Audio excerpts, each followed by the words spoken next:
Sí, ya está, ya está. ¿Qué pasó? No, estoy acá, ¿no me ven? Sí, no volvió la profe, dice.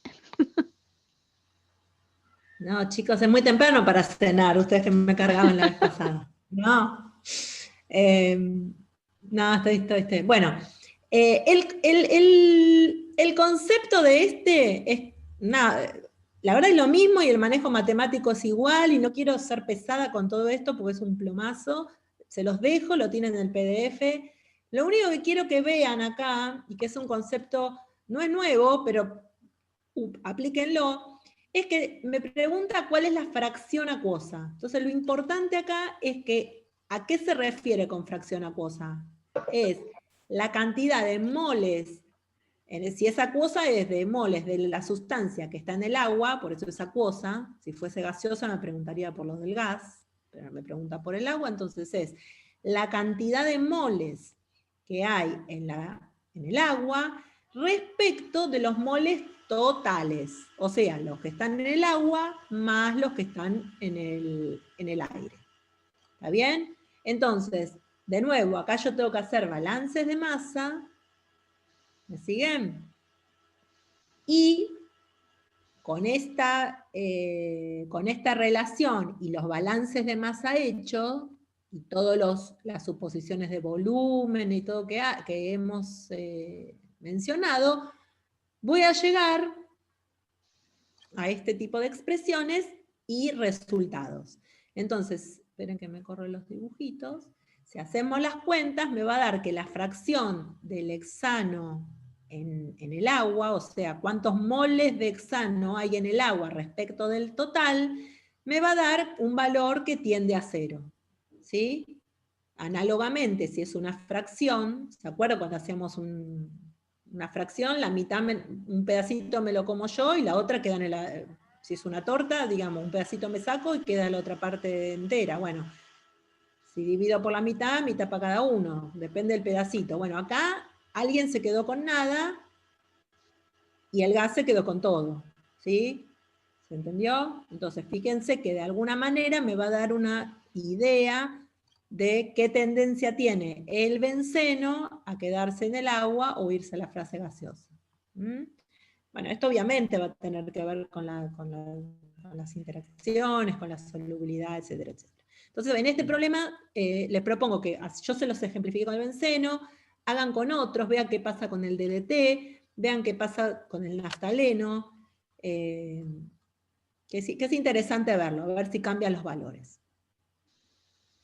Y, y por último, el problema 45, que es también muy interesante porque nos da sustancias que una vez que llegan al agua, se disocian. Fíjense que estamos hablando del 4-cloro-2-nitrofenol, que me dice conexión inestable. ¿Ustedes me escuchan? Por ahora sí, por ahora bueno, sí. Avisen por el chat si hay algo. Bueno, bueno, en este caso tenemos que ser muy, muy cuidadosos porque, por un lado, este 4,2-nitrofenol, al que yo lo voy a llamar HA como si fuese un ácido, porque todos saben que el fenol a un determinado pH va a pasar a fenóxido y otra parte va a quedar sin disociar. En este caso me plantean a 2 pH distintos, o sea que ustedes tienen 4 para hacer. De este ejercicio tienen 4. Yo voy a hacer solo uno. Voy a elegir un pH, que es el pH 4. Voy a elegir esta sustancia, ¿sí? Y voy a trabajar de esta manera. A ustedes les va a quedar para hacer esta con el otro pH y la otra sustancia con los 2 pH. O sea que después me cuentan qué les dio. Entonces, ¿qué datos tengo para esta sustancia que llamo HA? Tengo la constante de Henry, que me va a dar la relación entre el aire y el agua. Fíjense que es una constante adimensional, y como me está dando aire-agua, yo soy obediente y digo, bueno, es la fracción que está en el aire dividido lo que está en el agua. La leo de esa manera, ¿está bien? Entonces, la concentración que está en el aire respecto de la que está en el agua es 5,2 por 10 a la menos 4. Eso es dato. ¿De acá qué voy a obtener yo? Bueno, de una relación, ¿sí? Puedo saber que lo que está en el aire va a ser esta cantidad respecto del agua. ¿Hasta acá estamos? Esto es Henry y es considerar que esa sustancia, el cloro S, HA, llegó al agua y se solubilizó. Punto. Terminó acá la historia en este punto. Pero ¿qué sigue pasando cuando llegó al agua? Cuando llega al agua hay un equilibrio ácido-base. ¿Sí? Sabemos que ese ácido va a pasar a la base conjugada más protones o hidronios, porque es un ácido. Ustedes presten atención siempre si es un ácido o si es una base. En este caso yo agarré el ácido. Y esto lo habíamos visto la vez pasada, ¿se acuerdan? Yo puedo considerar un balance de masa para lo que sucede en el agua. Todo lo que esté en el agua, parte va a estar como libre o sin disociar y parte como disociado. ¿Sí? Y este balance o estas cantidades van a tener que ver con el pH al cual esté la muestra. Entonces, si el pH es 4 porque me lo decía el enunciado, y el pKa es dato, yo puedo sacar una relación, ¿sí? Esto los dejo para ustedes, entre la cantidad de disociado que está en el agua y sin disociar que está en el agua. ¿Me siguen? Ahora estoy en la muestra de agua. Antes es como que fui de a poquito. Cuando hago estas cuentas, voy a poder relacionar uno con otro. ¿Está bien? O sea, ¿cuál es la fracción? O sea, ¿cuál es la relación entre uno y otro? Entonces, vamos de a poquito. ¿Qué especies tengo? Para no olvidarnos de dónde estamos parados. Tengo el fenol en el aire. En el aire no hay ninguna opción de disociación porque no tengo agua. ¿Se acuerdan que la disociación ácido-base se da en medio acuoso? En el aire no tengo agua, entonces este HA lo tengo como tal. Y en el agua, ¿qué lo tengo? Como parte libre y como parte disociado, que es este A-. Nadie me contesta, ¿se me fueron a ver la tele? ¿Alguien está? Sí, bueno, gracias, Erika, no me siento tan sola. Siga así. Entonces, bien, entonces, fíjense, tengo en el agua, tengo a esta especie en el agua y tengo al fenol en el aire, ¿sí? Retomo las relaciones que había sacado antes. ¿Estamos bien? Están muertos, pero están, bueno, bánquenme. Y ahora, como el ejercicio me pide la fracción acuosa, de nuevo, no voy a tener otra, ¿sí?, que pasar a moles. Entonces, para eso, ¿cómo reconstruyo la fórmula de moles a partir de una concentración? Bueno, va a ser la concentración por el volumen. ¿Está bien? Este ejercicio no tiene en el enunciado volúmenes, ni de gota ni de aire. Entonces vamos a suponerlos nosotros. O sea, el enunciado no lo dice porque seguramente está esperando que uno lo suponga, como más le convenga. Yo voy a suponer un volumen de gota de 0,1 mililitro y un volumen de aire de 100 litros. Esto lo supuse yo, ¿sí? Entonces, si hago estas cuentas o dejo todas estas expresiones, y considero estos volúmenes para considerar los moles, esa fracción acuosa, ¿cómo se va a construir? Con los moles, como pide acuosa, son los que están en el agua. Entonces, son los totales que están en el agua. Los totales que están en el agua, no nos olvidemos, son los gobernados por el equilibrio ácido-base, o sea, los libres y los disociados. Y el total, ¿quiénes son? Son todos estos, más los que están en el aire como fenol. ¿Está bien? Entonces, bueno, escribo todo esto y paso a esta relación. Entonces, esto, bueno, acá tiene todo escrito. Esta fracción acuosa, si pongo este, y todos los expreso porque yo por algo los puse todo en función de la concentración en el agua. ¿Para qué? Para sacármela encima, que sea factor común y lo saco. Entonces, si hago estas cuentas, ¿ven? Y acá es, chicos, lápiz, y les cuento que me gasté como unas cuantas viromes en esta preparación de clases, porque yo trabajo todavía con el papel, y virome, cuando uno escribe, sí, se corta. ¿Se corta? Ahora retomo bien. Apago el video. Bueno, cuando hago todas estas cuenteretas, me da que la fracción acuosa es este valor. ¿Sí? O sea que también es muy bajo. A pesar, voy a tener que repasar, Lisandro, voy a tener que repasar y practicar mucho todo esto. No, pero van a ver que si entienden el concepto, por eso a mí me pareció que en algún punto tenían que sentarse a hacer los problemas. ¿Sí? No corte el video, profe, nos sentimos... No los dejo. ¿Por qué quisimos? Y me pareció que yo mirando los problemas dije, bueno, a ver, en un punto hay que decir, bueno, no le tengo más miedo a los problemas, agarro lápiz y papel y empiezo a hacerlos. Entonces, bueno, es como que fue mi empujón, chicos. Espero no mandarlos a ningún lado lejos. Pero van a ver que todos son más o menos lo mismo, tienen la misma dinámica. Quise ayudarlos un poquito para arrancar y empiecen a hacer porque hay un montón, tienen como 40 y pico, o sea, hay un montón, pero son muy parecidos. Les va a ayudar a agilizar los pensamientos y la forma de hacerlos. Entonces, bueno, yo esto lo hice de esta manera y me queda este valor.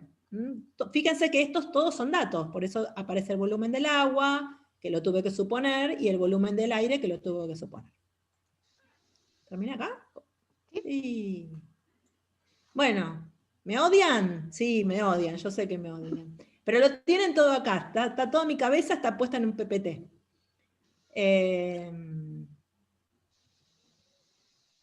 ¿Qué dice? ¿Esto viene en el parcial? Sí. Sí. Sí, por eso les Sí. decía que además de interpretar gráficos y tablas, hay cálculos de por medio. ¿Sí? Por eso es importante que ejerciten. Los ejercicios que vienen, chicos, que no están hechos, háganlos y consulten. Ay, qué malo. Una bala duele menos que ese. ¿Qué es ese de las... No. Bueno. Vieron, pero por algo lo hicimos, fue una ayuda enorme.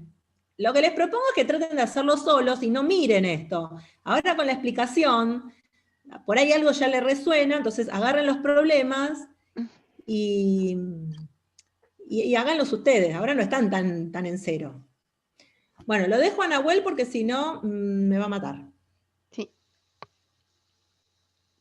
No, aprovecho y les digo lo que iba a decir antes. Está bueno que se junten de grupitos de Zoom, digamos, o Meet o lo que se les ocurra, para resolver los problemas entre todos. ¿Sí? Está bueno que armen grupos de estudio. Así después si tienen dudas, hacemos alguna sesión de consulta aparte.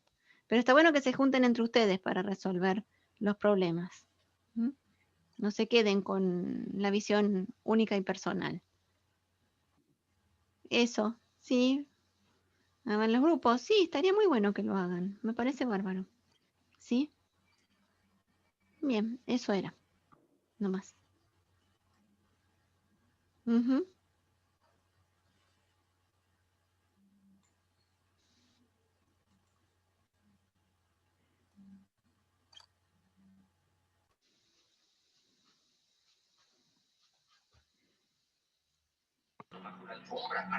El problema es que se vuelve más fuerte.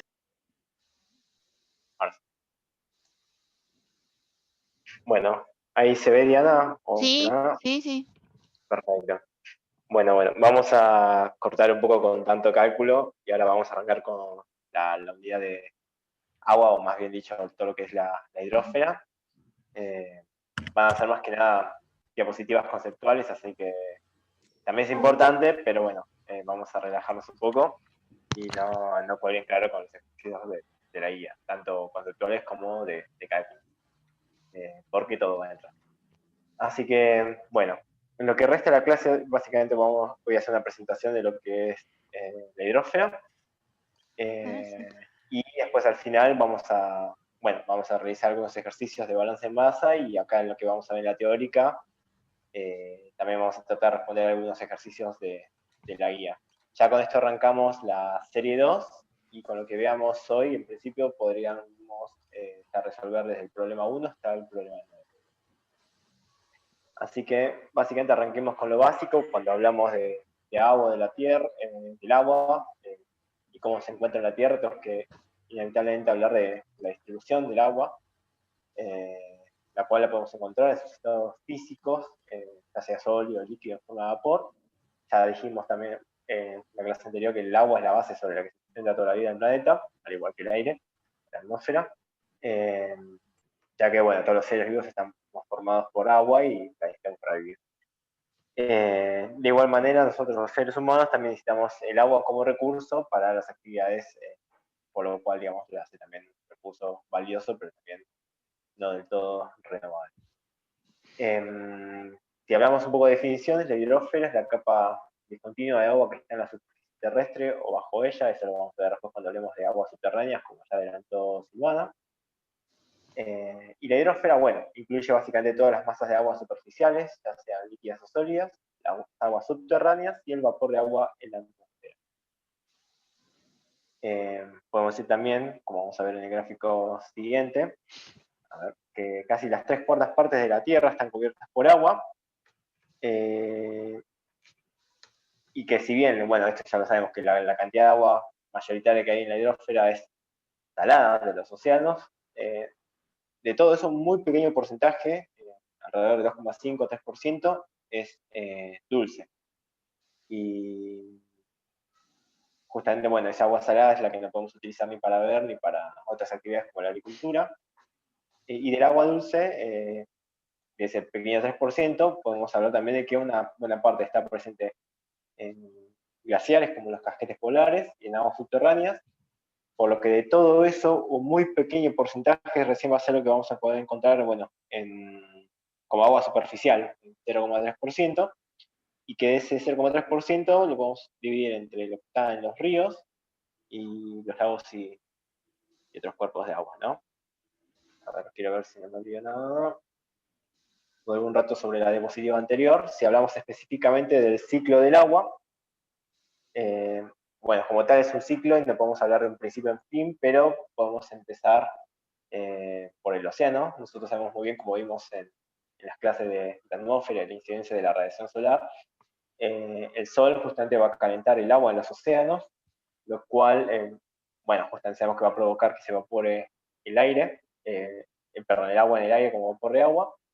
Se van a producir unas corrientes ascendentes de aire que van a llevar el vapor a las capas superiores de la atmósfera. Ya hablamos de la presencia de vapor de agua, ¿no?, en las diferentes capas cercanas a la superficie terrestre. Y, bueno, también, así como comentaba Silvana, las corrientes de aire se van a mover. Vamos a tener la presencia de vapor de agua en las nubes, y donde después las partículas de las nubes van a colisionar, van a aumentar de tamaño y van a provocar la condensación del agua, la cual va a caer en forma de precipitación. Esta precipitación puede ser en forma de lluvia o nieve, se puede acumular en capas de hielo en los glaciares, rojo. Sabemos muy bien que los glaciares son, bueno, grandes reservorios de agua congelada dulce, y así también, bueno, en climas cálidos la nieve acumulada se puede fundir, derretir, y eso justamente contribuye, digamos, al volumen de agua en estado líquido que podemos encontrar en los océanos y otras aguas superficiales.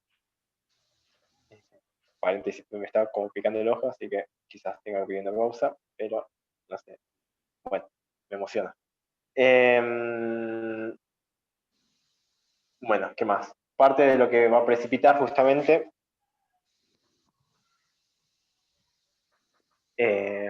va a llegar a la superficie terrestre, y una buena parte también va a caer en los océanos o sobre la Tierra, debido al efecto de la gravedad, y lo que cae sobre la superficie terrestre lo puede conocer como es la escorrentía superficial. Una parte de esta escorrentía alcanza, bueno, los ríos, y otra parte también, bueno, se va a infiltrar también, y va a llegar a lo que son después los acuíferos, que eso vamos a ver más adelante. Pero bueno, todo eso de vuelta va llevando a que, ya sea por transporte superficial o subterráneo, digamos, el agua vuelva, digamos, a los océanos de donde arrancamos. Muy bien. Vamos a hablar un poco de las aguas subterráneas. Como decíamos, una parte de la precipitación caída, ya sea en forma de lluvia, nieve o granizo, va a discurrir por la superficie terrestre, formando arroyos y ríos, lo que nosotros llamamos como corrientía superficial. Una buena parte se va a infiltrar en el terreno y va a rellenar poros y fisuras del mismo suelo, y una vez que estos poros y fisuras se van a saturar en agua, el agua, por efecto de la gravedad, va a fluir hacia lo que se conoce como los manantiales, ríos o mares. Esto es lo que se conoce más como la escorrentía ya subterránea, que mencionábamos antes. En las aguas superficiales y las aguas subterráneas están muy relacionadas, pues es muy frecuente que el agua subterránea flore en fuentes y manantiales para seguir un recorrido superficial. Mientras que en otros casos el agua superficial se va a infiltrar, pasando a formar parte del agua subterránea. Muy bien. Después, acá como pongo la diapositiva, si hablamos en sí de lo que es el agua subterránea, es aquella que es la parte de agua que se encuentra bajo superficie terrestre, que se puede encontrar también por perforaciones, túneles o galerías de drenaje. Y si hablamos de un caso particular de agua subterránea, vamos a tener a lo que son los acuíferos, que es básicamente el volumen subterráneo, ya sea de roca, arena, que contiene este agua subterránea. Y esta agua subterránea, justamente contenida en los acuíferos, va a ser una parte importante en el ciclo hidrológico que vimos anteriormente. De todas las formas que podemos clasificar los acuíferos, si lo hacemos según la presión hidrostática o la gravedad que reciben, podemos hablar, digamos, en principio de tres tipos de acuíferos, como los acuíferos libres, o también conocidos como freáticos, que son aquellos en los que el nivel del agua se va a encontrar por debajo de lo que se llama como el techo de la formación permeable, digamos, como la capa, digamos, que permite el paso de agua a través de los poros. Y bueno, el agua después se va a liberar por desaturación, o como es decir, en otras palabras, pues, lo que se refiere, digamos, al agua que se ven que es la procedente del drenaje de los poros. El otro tipo de acuífero que también podemos mencionar es el de los acuíferos confinados, que se llama el CELU, que son aquellos que están cubiertos por una capa impermeable, confinante, que se suelen encontrar, digamos, cautivos o confinados justamente también por un techo, digamos, de la formación acuífera. Y el agua que cede justamente procede de la expansión del agua y de la descompresión de la estructura permeable vertical, que es cuando se produce, digamos, la depresión en el acuífero. Y después, entre el acuífero libre y el acuífero confinado, podemos hablar de un caso intermedio, donde justamente están los acuíferos semiconfinados, que donde justamente los límites, ya sea el muro, los techos de estos acuíferos, no son del todo impermeables, y por lo tanto permiten, digamos, una circulación vertical, ya sea ascendente o descendente, del agua que contienen. Este, bueno, es un poco más de lo que yo ya venía diciendo. Acá destaco la importancia, digamos, de, bueno, las aguas subterráneas y las capas freáticas, donde justamente en las regiones urbanas y suburbanas es la primera que se encuentra sometida a un alto impacto de contaminación, en la cual los principales agentes contaminantes van a, digamos, a terminar, ya sean provenientes de instalaciones cloacales, domiciliarias, precarias o mal construidas, ¿no? Como conocidos pozos negros, y también como consecuencia del vertido muchas veces irresponsable de efluentes industriales. Y algo más para agregar, en muchas zonas y debido a intensas precipitaciones, esta capa puede ascender casi al nivel de superficie, difundiendo masivamente los contaminantes que porta. Esto es un problema grave que, bueno, justamente viene de qué es lo que llega, ¿no?, a estos acuíferos que tenemos bajo tierra. Este tema, digamos, que estamos mencionando, lo podemos mechar en principio, con un trabajo del cual hay un ejercicio en la serie de problemas, que es el problema 3, que básicamente trata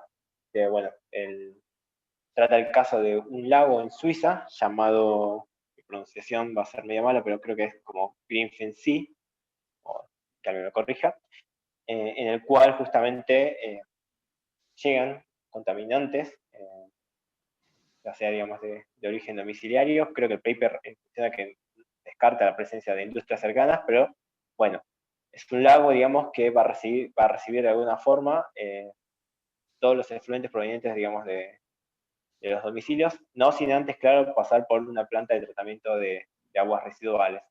Lo que plantea el problema es que, vieron en los investigadores, es que a pesar de que el agua residual, ya habiendo, digamos, pasado por la planta de tratamiento, para luego ser liberada al lago, llegaba, digamos, con una baja concentración, digamos, de determinados contaminantes, encontraron que en el lago todavía había una buena cantidad de estos contaminantes que no se podía explicar, digamos, únicamente por provenir, digamos, de esta planta de tratamiento. Tenía que haber una fuente de ingreso adicional que justamente estuviera contribuyendo a la contaminación de este lago. Y bueno, lo interesante de este trabajo es que ellos recurren a una sustancia, a una molécula orgánica, que es la cafeína, que tiene ciertos requisitos que la hacen útil como indicadora justamente de esta situación, de, bueno, el ingreso de aguas contaminadas al lago. Y en particular, y acá también otro tema interesante que destacan, es que esto lo relacionan directamente con la incidencia, ¿no?, digamos, de las precipitaciones, sobre todo aquellas precipitaciones fuertes, que justamente al precipitar, digamos, de manera abundante y copiosa, sobrecargan lo que serían las plantas de tratamiento, y parte del agua que está, digamos, contenida para ser procesada va a desbordar y va a llegar, digamos, por otros medios, digamos, ya sea por infiltración y después escurrimiento, va a llegar al lago, como una vía adicional, digamos, a la que sale de la planta de tratamiento. Entonces, algo también, digamos, que muy bueno que hicieron en el trabajo es que ellos plantearon como todo un balance en masa, digamos, donde ellos mostraban, digamos, en torno al lago, digamos, cuánto, digamos, era la presencia de cafeína, ya sea en lo que ingresaba y luego salía de la planta de tratamiento para llegar al lago, como aquello, digamos, que era, como aquello que ingresaba al lago, digamos, debido a estas, creo que la traducción en castellano sería como sobrecargas de drenajes, cuando, bueno, justamente ustedes sabrán cuando se inundan, digamos, las calles, que como que todo rebalsa, es porque justamente hay un problema, digamos, en lo que es el drenaje. Bueno, justamente el mayor aporte de la cafeína va a venir, digamos, de estas situaciones, sobre todo provocadas por los días de lluvia, y justamente si acá, bueno, sumamos las cantidades o las masas, digamos, de cafeína que tenemos, ya sea de lo que sale de la planta de tratamiento, que mencionan 0,2 kilogramos, más lo que sale por la otra vía de 2,1 kilogramos, vemos que hacen un total de 2,3, que eso, bueno, es lo que llegaríamos al lago. Pero ellos además no solo se quedan con eso, sino como que después querían ver cuánto, digamos, de esa cafeína permanecía en el lago, cuánto, digamos, se degradaba y cuánto, digamos, quizás continuaba camino. Acá creo que no está en el problema, pero si después buscan el paper que está disponible en el campus, van a tener un mapa de referencia donde van a mostrar el lago, los arroyos afluentes, las zonas donde ellos muestrearon. Pero bueno, si vamos al problema en sí, básicamente lo que nos va a pedir es que con los gráficos que selecciona del trabajo y nos muestra acá en la guía de ejercicio, que interpretemos esas figuras y tablas y que, bueno, tratemos de darle una interpretación en base, digamos, a este balance de masa que estamos viendo, ¿no? Básicamente, y en líneas generales, tenemos por un lado, digamos, dos tablas de dos fechas distintas, básicamente, donde se está graficando, digamos, la concentración o la carga en realidad de cafeína, versus, digamos, como la hora del día. Tenemos como en dos colores, el gris oscuro y el gris claro, lo que serían los afluentes y los efluentes, respecto a lo que es la planta de tratamiento, es decir, lo que ingresa y lo que sale de la planta de tratamiento. Y algo para, digamos, no ignorar es que los datos de los efluentes están multiplicados por factores de 100 o de 1000, ya que estos valores son muy pocos. En otras palabras, lo que se quiere decir acá es que es eficiente, digamos, la remoción de contaminantes, o al menos acá de cafeína, por parte de las plantas de tratamiento, ya que lo que sale es muchísimo menor comparado a lo que ingresa.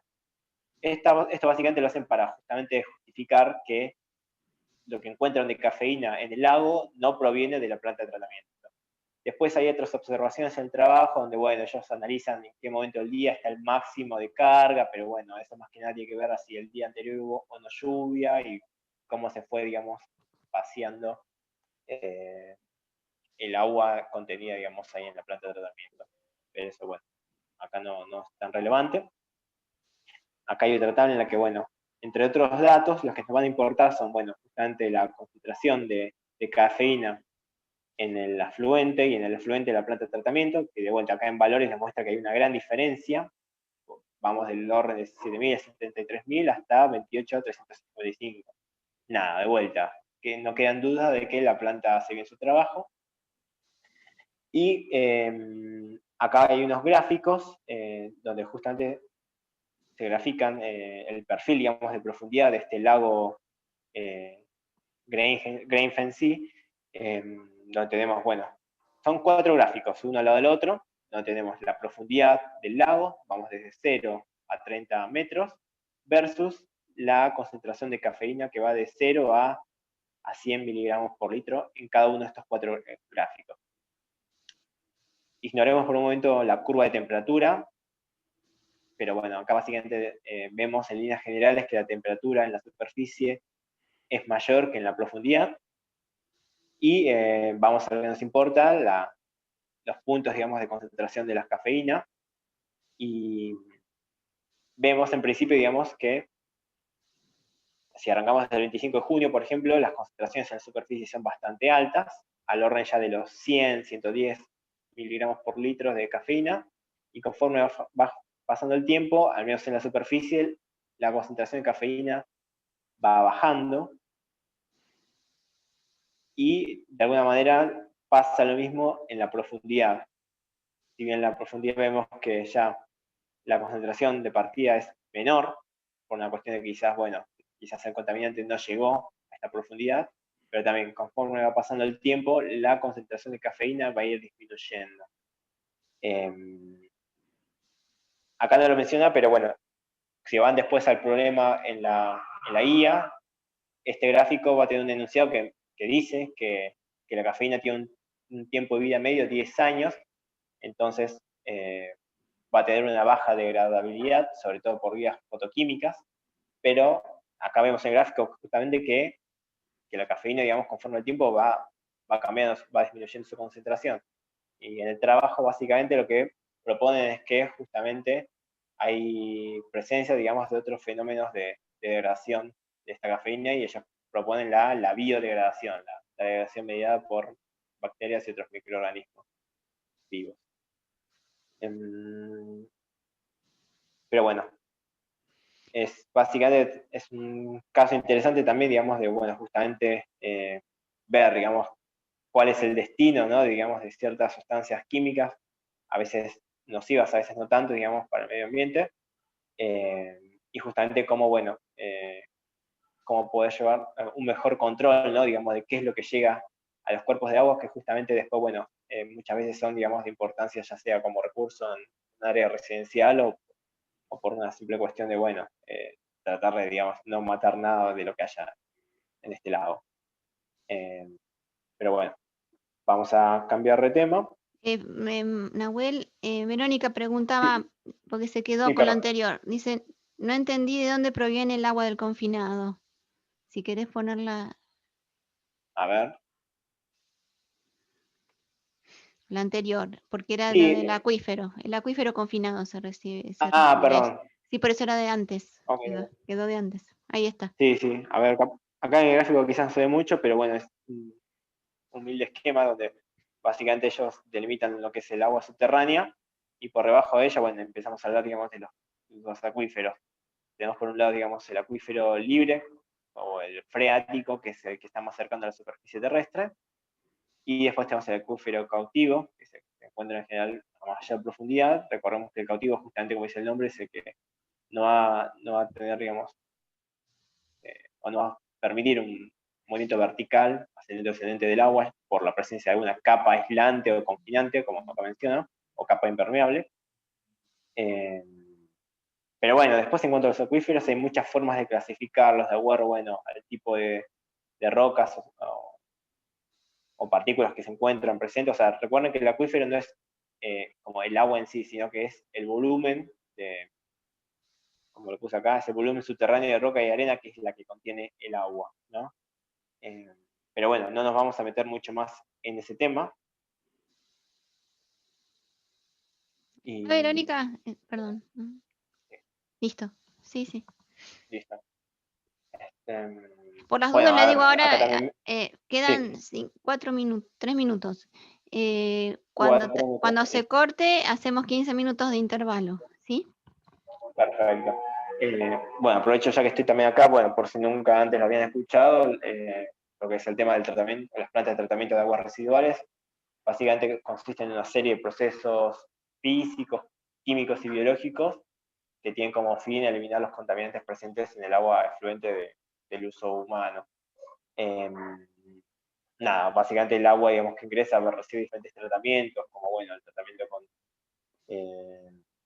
bueno, ahora me acuerdo sobre todo el tratamiento biológico y lo que se conoce como los barros activados, que es, bueno, justamente pasar el agua por unos barros que contienen microorganismos que justamente van a, de alguna manera, degradar todo lo que es la carga de materia orgánica que tenga el afluente. Después tenemos, bueno, este igual quizás lo sabes más, lo va a desarrollar mejor Diana cuando veamos todo lo que es remediación, ¿no? Sí, las Pero clases que bueno, vienen adelante. nada, no vamos a adelantar mucho más entonces en eso. Bueno, a ver, quiero ver qué me queda antes de que se corte. Bueno, a ver, igual seguramente no voy a llegar al tiempo, pero otro aspecto interesante también para mencionar, digamos, de los cuerpos de agua y en particular, digamos, de los lagos o los reservorios de aguas es el tema de la estratificación, de la formación de capas. Muchas veces motivadas por, digamos, diferencias de temperatura o también, digamos, diferencias en cuanto a la concentración de minerales o sales presentes, digamos, en estos cuerpos de agua. Básicamente el fenómeno consiste en que los líquidos van a tender a ordenarse en capas según su densidad, que como dije, bueno, van a estar relacionadas también a variaciones térmicas, químicas o una combinación de ambas. Debido, por ejemplo, a la formación de un gradiente térmico debido a la densidad, que es la más frecuente, se suelen hablar, digamos, de capas, a ver si acá no lo menciono, está muy chico, pero en general se suelen hablar, digamos, de 3 capas, de acuerdo superior, medio, inferior, que se conoce como epilimnio, metalimnio y hipolimnio, que bueno, justamente podemos pensar intuitivamente, digamos, que no sé, en una época calurosa como el verano, la capa superior va a tener la mayor temperatura, por estar en mayor contacto, digamos, con la radiación incidente solar, y a medida que vamos bajando, o bueno, vamos aumentando la profundidad del cuerpo de agua, esta temperatura va a ser inferior, se forman estas capas, decimos que el cuerpo de agua está, digamos, estático, donde las capas no se mezclan entre sí, hay movimiento de agua dentro de cada una de estas capas, pero no mucho más. Pero a medida, digamos, que vamos yendo a meses más fríos, justamente se va a producir como una inversión, una inversión y una mezcla de estas capas. Acá, bueno, hay unos cuadritos básicamente que tratan de resumir